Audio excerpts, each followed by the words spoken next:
hindi ito biro na opportunity para kay Tatay Romnick. Ito po ay nakakagulat na balita para sa akin na may isang tao na handang magbigay o mag-donate o ipaubaya yung kanyang mata para sa isang tinutulungan natin. Ang malaking tanong dito guys, papayag kaya si Tatay Romnick sa alok na ito? Sobrang papasalamat ako sa Diyos at kay nakakuha dito sa amin. Nakilala niyo kami. Ito na nga kaya ang matagal ng pagkakataon na inaasam-asam ni Tatay Romnick ang muli siyang makakita. Alam ko na marami sa inyo ang nakakilala kay Tatay Romnick dahil napakadami din ang nagmahal sa kanila. Maging sa kanyang mga anak ay maraming natuwa. Kay Luke at kay Nikki ay talagang kinagiliwan din ng marami dahil sa taglay nga nila na talino at sa taglay din na pagiging mapagmahal sa kanilang ama. At isa sila sa pamilya na nakaranas ng pagiging broken family dahil ang kanilang ina ay naging, hindi ko alam kung naging mahina o nagkaroon ng mga ibang dahilan para makahanap ng ibang pamilya. Pero sa ngayon, sa kasalukuyan, sila ay natulungan o nakilala nga ng team dahil sa ilang tao na naglapit para sa kanila. At sa awa ng Diyos ay kahit paano naman sa tingin ko ang Team Marcos ay nakatulong din at pati rin na rin ng ating channel ay nakatulong dahil yung mga kababayan natin abroad na may kakayanang tumulong sa kanila ay nakapag-abot ng tulong sa pamamagitan natin. Dumating din sa point na dumating nga si Ate Del, ang kanilang sponsor, na naging parang anghel sa kanilang pamilya. Dahil nga sila po ay sa hindi malamang kadahilanan ay tinanggal sa 4-piece. So ngayon wala po si Tatay Romnick, ibang pinagkukunan ng kanilang panghanap ng kanilang kabuhayan nilang tatlo. Dahil nag-aaral si Luke at si Nikki, sila po ay wala sa madaling salita ibang pagkukunan, kung di sana yung 4-piece na inaasahan, subalit yun nga, nawala pa sa kanila.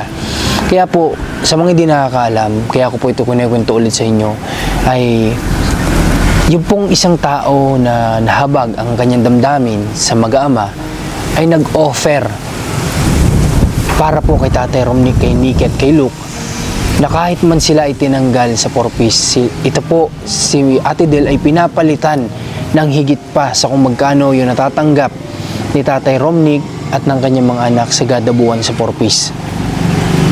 Kaso nga lang po sa hindi rin inaasahan na pagkakataon, meron pong dumating na problema sa buhay ni Ate Del ng kanilang sponsor na kinakailangan niyang pagtuunan ng pansin, na kinakailangan niya munang asikasuhin. Kaya po itong huling pagbisita namin kay Tatay Romnick, kami po ay ipinagpaalam na namin sa kanya na yung huling pera na naibigay namin sa kanya noong nakarang araw, ayun na yung magiging huli na may aabot sa kanya ng kanilang sponsor. Dahil nga sa kadahilanan na nagkaroon din sila ng hinaharap sa kanilang buhay na kinakailangan niyang pagtuunan ng pansin. Sa nangyari po sa interview namin noong nakarang araw kay Tatay Romnick, siya po ay nalungkot. Pero sa likod ng lungkot na naramdaman ni Tatay Romnick, siya po ay nagpapasalamat dahil sila ay natulungan ng team at natulungan ni Ate Del ng halos ilang buwan din. Na malaking tulong yung naibigay sa kanila ni Ate Del dahil doon din sila kumukuha ng pandagdag sa pang-araw-araw. Kaya sa likod man na nangyari ay pinagpapasalamat pa rin nila. Dahil sila ay hindi pinagdalawahang isip ni Ate Del na mabigyan ng tulong. At kami naman, syempre ang team, ginagawa namin din yung best namin para sa kanila. Nakita nyo naman nung una, nagbaka sakali nga tayo na si Tatay ay pa-check up natin yung mata dahil siya ay blurred ang paningin. Baka nagbabaka sakali lang ang team na baka sakali siya ay makakita pa ulit. Para na sa ganoon ay mas makatrabaho siya na maayos at may provide niya lahat ng pangangailangan ng kanyang mga anak.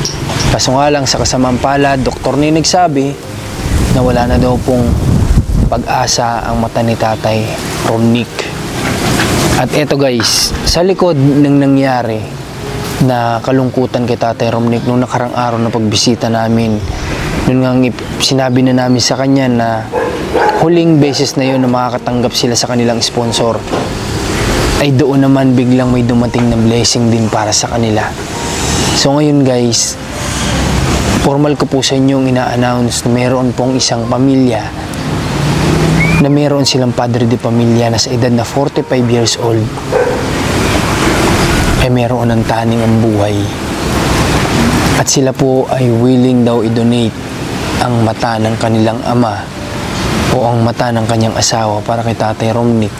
Para na sa ganon ay kahit man lang sa pamamagitan ng mata ay makita para nila yung imahe ng kanilang ama. So ngayon po ito po ay nagulat ako kasi hindi ito biro. Hindi ito birong offer. Hindi ito biro na opportunity para kay Tatay Romnick.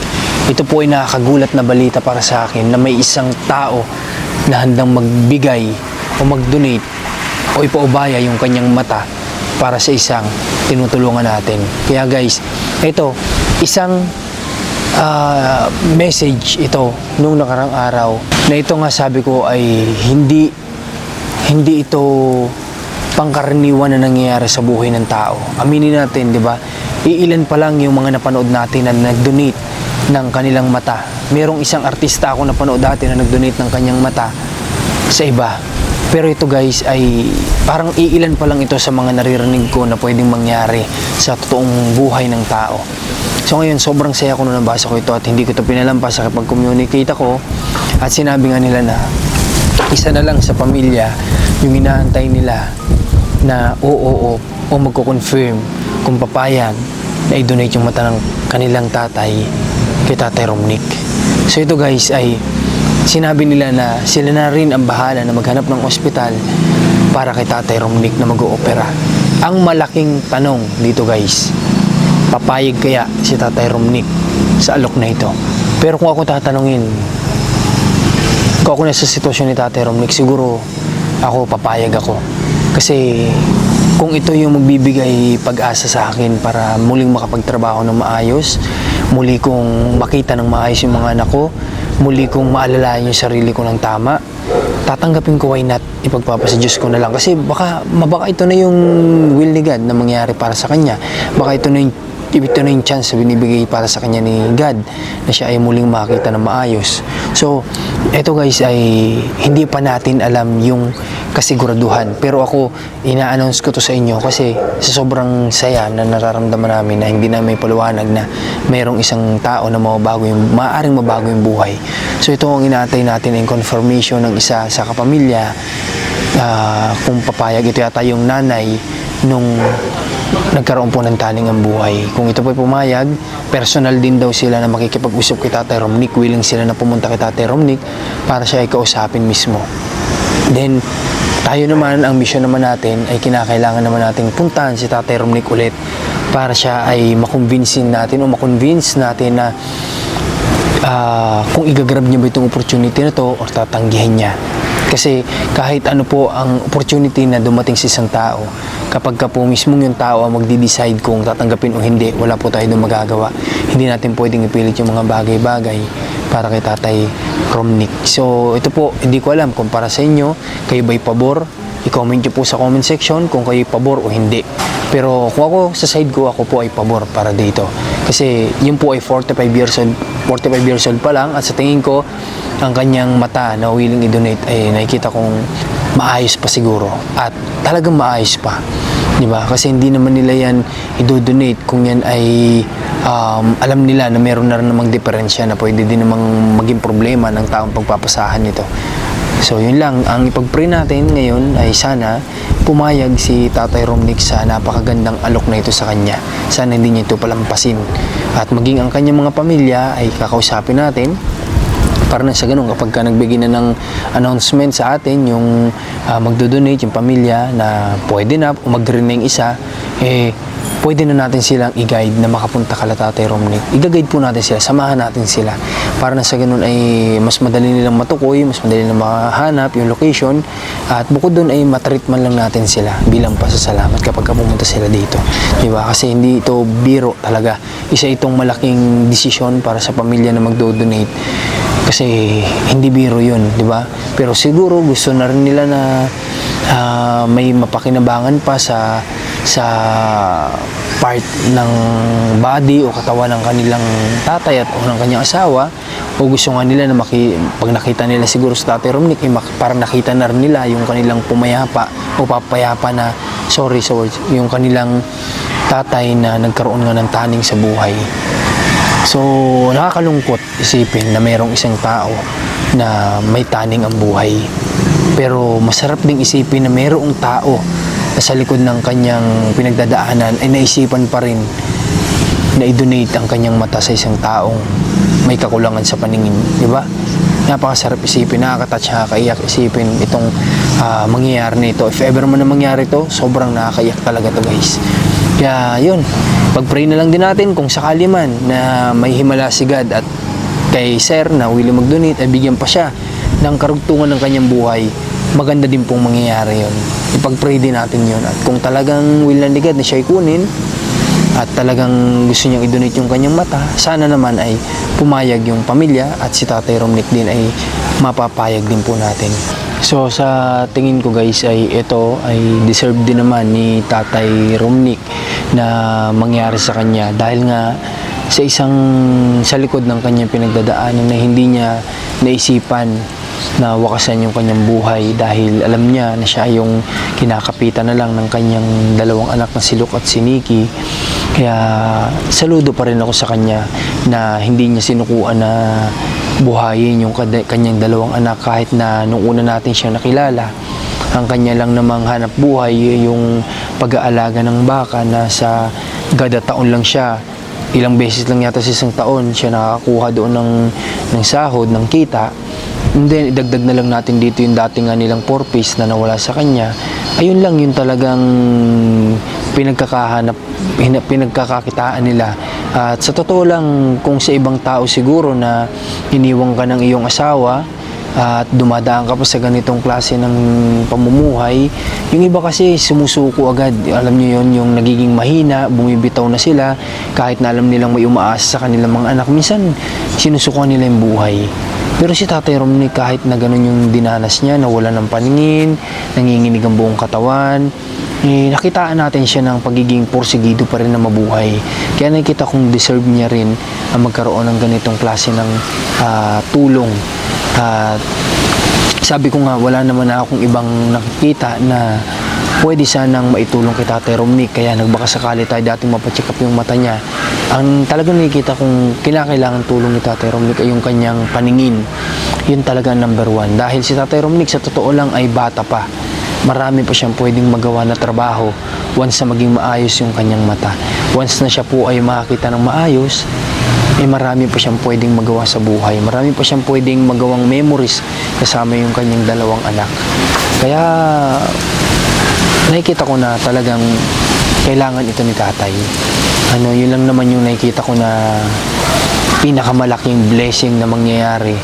At saka kay Luke at kay Nikki naman, guys, ay yung dalawang bata, nakikita ko din kung gaano nila kamahal yung kanilang tatay. Nakita nyo naman kung papaano nila alalayan yung tatay nila, kung papaano nila pakitaan ng respeto yung tatay nila, diba? Kaya sabi nga, nakita naman natin si Nikki, sinubukan nga lang natin dati na kung si Nikki ay kung papayag si Nikki na siya'y kukupin ko muna pang samantala, dahil interesado din ako na magkaroon ng babae na parang maituturing ko na anak.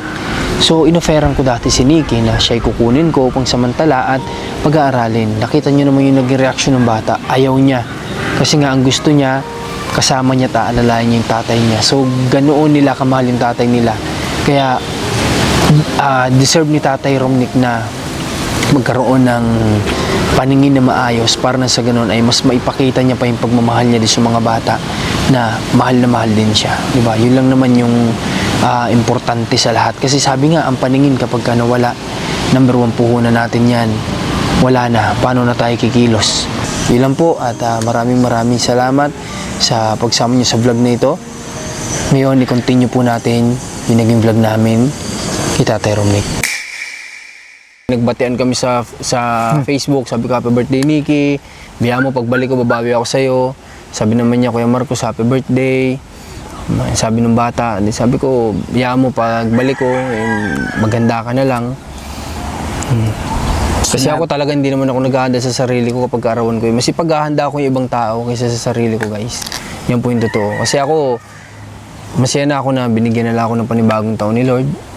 At yung handa, bonus na lang yun para sa akin. Kung sa ibang tao siguro, pwede kong gawin. Pero pag para sa akin, hindi na. Okay tayo, ano pa, may gusto ka pa bang sabihin? May gusto ka ba sa aming i-share sa mga nararanasan mo dito sa bahay mo? May gusto ka ba sa aming ibahagi na kwento? Wala po. Bakon. Abutin tayo ng gabi. Baka mag-iyakan naman tayo. Bakit tayo, meron ba kayong problema dito na dinadanas? Hindi naman, wala naman po.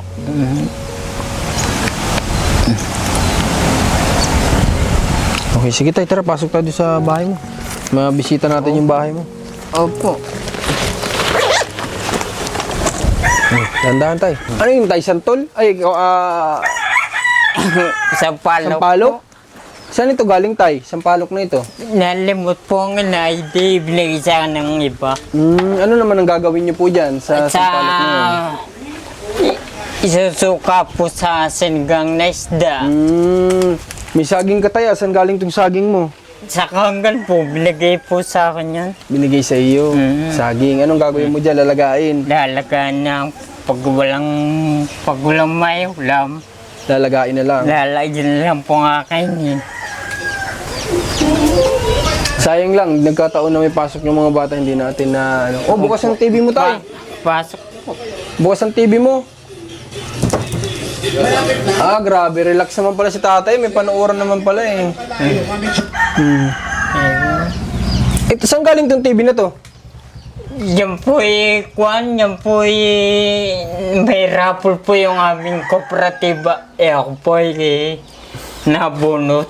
Yan po. Wow. Swerte naman ni tatay. Swerte Kaya nga. nagkaroon ka ng TV. Opo. Kumusta naman yung iba yung mga yung ref nyo, gumagana pa ba? Opo. Yung tablet ng mga bata, okay pa? Ayan po. Gumagana Ayos pa yan. naman. Gumagana pa. Iniingatan naman siguro ng mga bata, ano? Opo. Yung wifi nyo, okay pa naman? Okay pa naman po. May wifi pa rin sila dito, guys. Ay tatay, paano sa ngayon, hindi ko alam kung kailan ulit kami dito makakabisita. Dahil sa ngayon, kami ay medyo busy para sa paghahanap naman ng iba namang matutulungan. Dito tayo, tay. Halika dito.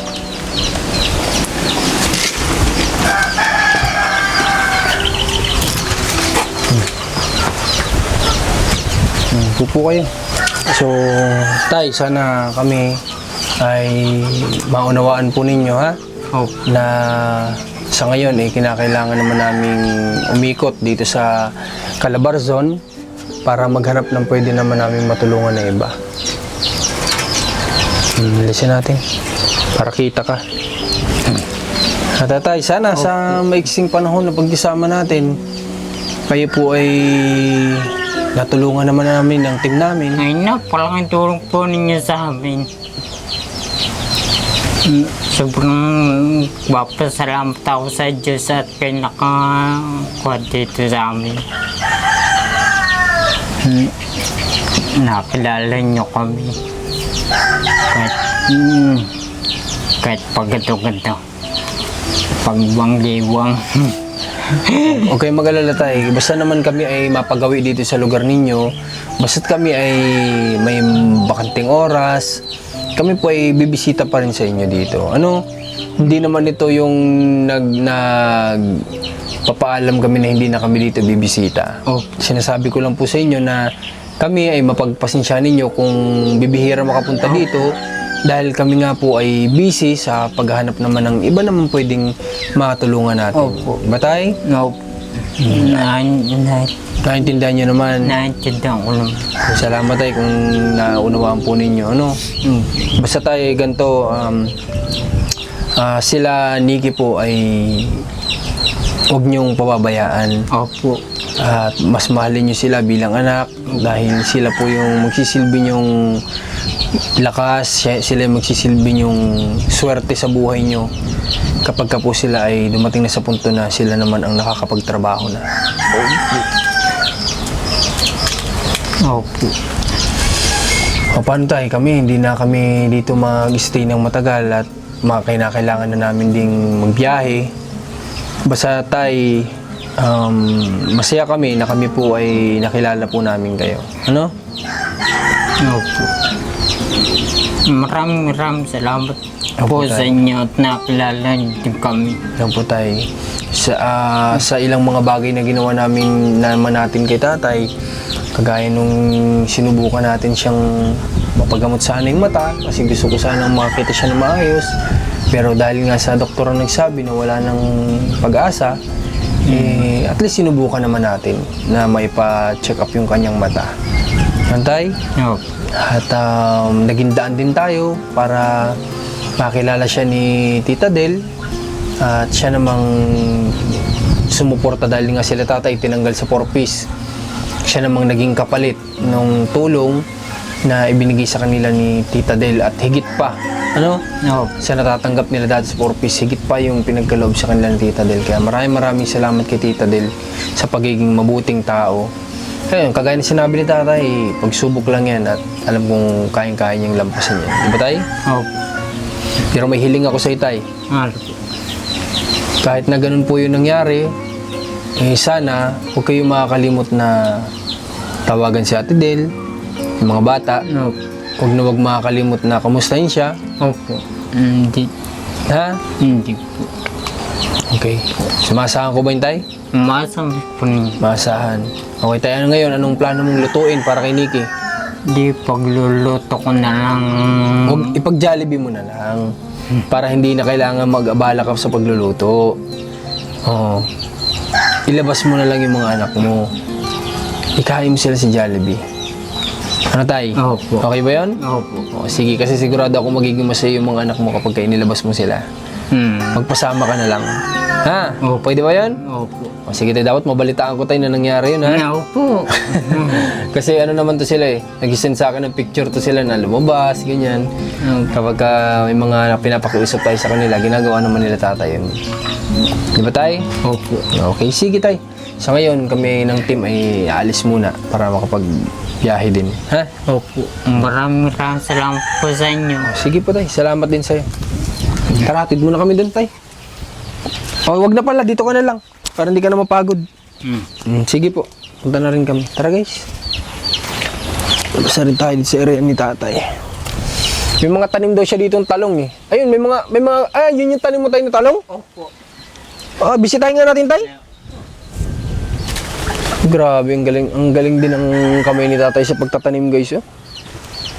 Maano din ang kamay niya sa pagtatanim. Ito ano to? Talong din ba to? Opo. Wow! Ang galing naman ni tatay. May sili pa oh. Tay, malamig ang kamay mo sa pagtatanim, ano? Opo. Magaling ka magtanim. Napapabuhay mo lahat ng tinatanim mo, oh. Talong, buhay na buhay. Ano eh? Ay, sili. Grabe ang sili mo. Opo. Namumula tayo. Anong sili yan? Yung manghang yan eh. Manghang yan? O pag napasyal kami dito tayo, bigyan mo ako sili ha. Opo. Dahil kami mahilig sa sili. Ay, salamat pala tayo ulit doon sa gulay na binigay mo noong nakaraan ha. Salamat. Ito mga tanim ni tata. May pandilig na rin. Dito na rin nilalagay yung ano. Isang tungos na to tayo. Isang to galing. Gripo sa gripo. Gripo para saan? Para dito ka nakukuha ng tubig? Opo. Wow. Pero doon sa lupa na yun, may tanim pa rin, wala na. Meron pong sitaw. May sitaw pa rin. Meron pa ba dong yung kagaya na binigay mo sa amin, wala na. Wala po yung kalabasa. Pero nandun pa rin yung tanim, mamumunga pa rin yun. Okay, kala ko isahan lang yun. Mag-aantay ulit na mamunga. Grabe, galing ni tatay. Ito, mga kailan niyang pwedeng anihin? Mga kumpan, siguro, mga Marso pa yan. March? Anong plano mong gawin dyan? Ibenta pang sarili? Bibinta po ang iba. Wow. Kaya pa sarili. Ang galing ni tatay. Kahit na ganito nanginginig ang katawan, nahihirap mo maglakad, nagsusumikap, tatanim. Ito yung tularan sana ng karamihan. Lalo na yung malalakas pa na nakatambay lang sa bahay. Tularan natin si tatay. Siya nga nanginginig yung katawan pero tinan nyo, nagsusumikap magtanim para sa anak. Grabe, saludo ako sa itay. Napakagaling mo talagang dumiskarte para mabuhay. Okay, so tara. Sige tay. Punta na po kami ha. Opo. Ingat po kayo. Sige po tay. Halika na. Babalik ka na ba doon? Nagkain ka na ba tay? Hindi po po. Aba, magkain ka na. Anong oras na? May nakahanda ka na bang pagkain? Wala pa? Wala pa. Ano ka na? Magpasuyo ka ng pagkain mo. Kamisan po yung 2 beses na lang kumain sa mukha po. 2 beses? Bakit? Nagda-diet ka ba? Hindi po, wala. May ulam. Walang may ulam. Ang layo nyo kasi Opo. Wala man lang dito yung mga bilihan man lang na luto. Para hindi ka na magluluto. Po, pag minsan, tatabot ako Magluto. magluto. O yan nga ay. Punta na kami tay ha? Ingat po kayo. Sige po. So palabas na tayo guys ng lugar nila Tatay Romnick. At napag-isipan lang namin na why not ang gawin na lang natin ay mag-send na lang tayo ng suporta din natin sa pag-aaral nila Nikki sa sa mga online para nang sa ganon kahit nabihira man tayo makabisita na sa kanila ay may pagpapatuloy ni Nikki yung kanyang pag-aaral. Suportahan na lang natin, magbibigay na lang tayo sa kanila through online kasi pwede naman, nakakausap ko naman si Nikki, nagkaka-chat naman kami madalas ni Nikki. So ganoon na lang gagawin natin para suporta pa din natin, tulong pa rin natin kay Nikki at kay Luke. So yun na lang po ang gagawin ng team namin na tulong para sa kanila. At muli maraming salamat sa pagsama sa mission namin na to kala Tatay Romnick. At sana ay marami pang blessing ang dumating din sa kanila sa pamamagitan ng kung sino mang tao ang gagamitin ni Lord para sa kanilang pamilya maliban sa atin. Maraming salamat po at God bless po sa lahat. More blessings po sa inyo. I hear angels from above. They sing hallelujah. They sing hallelujah.